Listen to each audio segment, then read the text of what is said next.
જય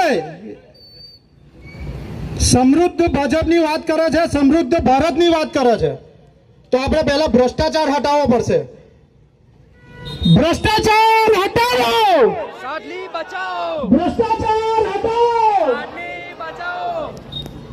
8,000 ગામની વસ્તી અને એની અંદર આટલા લોકોએ સાહસ કરીને જ્યારે ગામના અંદર ગાનાનો પ્રોગ્રામ રાખ્યો છે, પહેલા તો હું તમને દિલથી બિરદાવું છું ને સલામ કરું છું.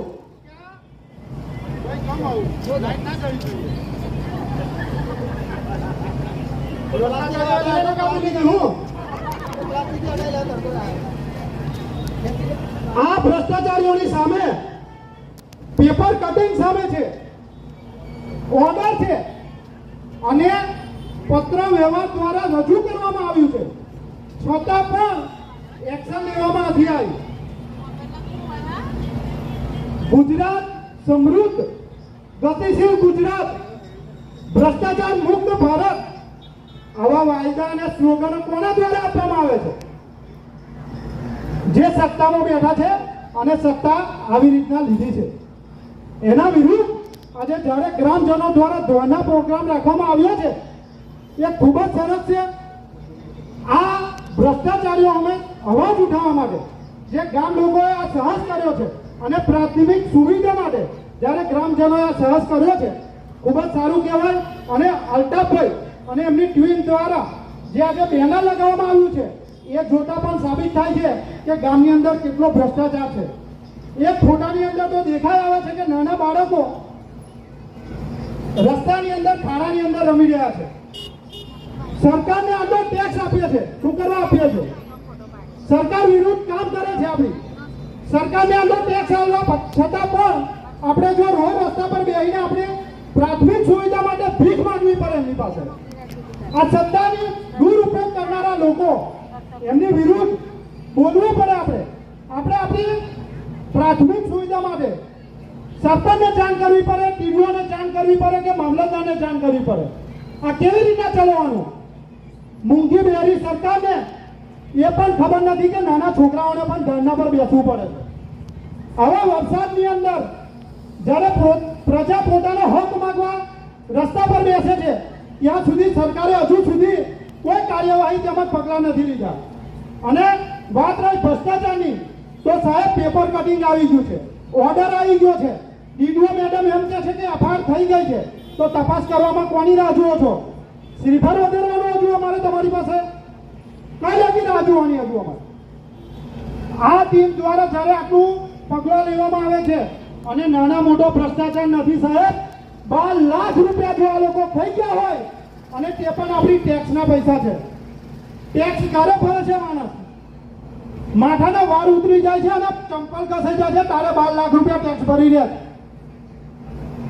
90% પબ્લિકની અંદર 12 લાખ રૂપિયાની એફડી નથી હોતી. જોવા સામાન્ય વર્ગ વાળો માણસ છે આપણે, આખી જિંદગી જતી રહે છે, 12 લાખ રૂપિયા જોવા નથી મળતા બેંકની અંદર.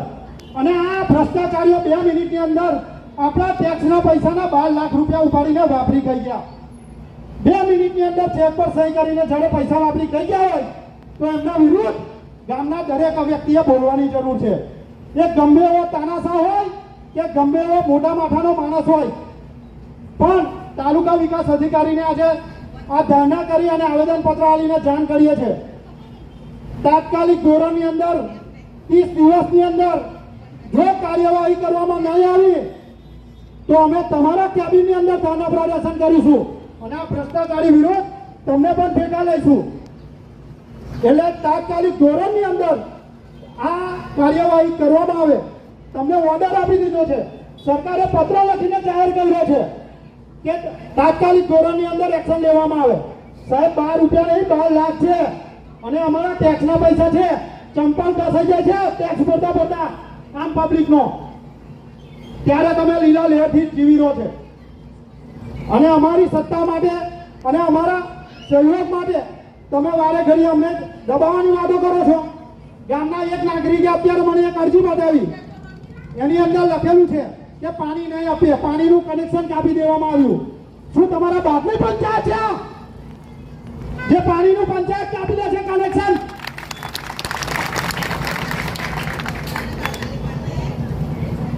18/25 ના રોજ પાણીનું કનેક્શન કાપી નાખવામાં આવ્યું. આ પંચાયતનો તમારો વિચારો ના સમજતા.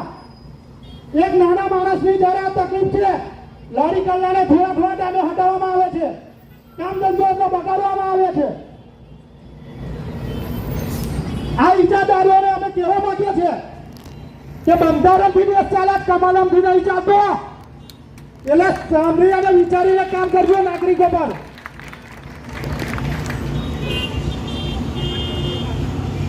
પાંચ વર્ષ ને 10 વર્ષથી આ પોઝિશન છે. 2017 ની અંદર ઇલેક્શનની અંદર પ્રચારમાં ફરતા હતા ને, એના પણ કિચડમાં ફર્યા છે અમે.